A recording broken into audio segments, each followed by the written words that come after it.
वो कौन सा फल है जिसे लड़कियां कच्चा खाना ज्यादा पसंद करती हैं?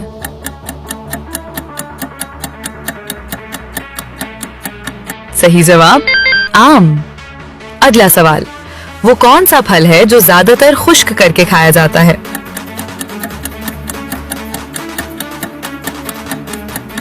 सही जवाब खजूर। अगला सवाल, वो कौन सा फल है जो दरख्त के ऊपर नहीं लगता है?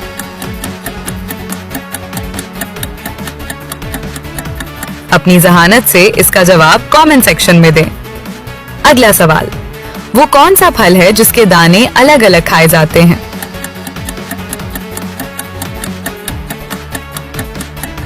सही जवाब अनार। अगला सवाल, वो कौन सा फल है जो दुनिया में सबसे ज्यादा खाया जाता है?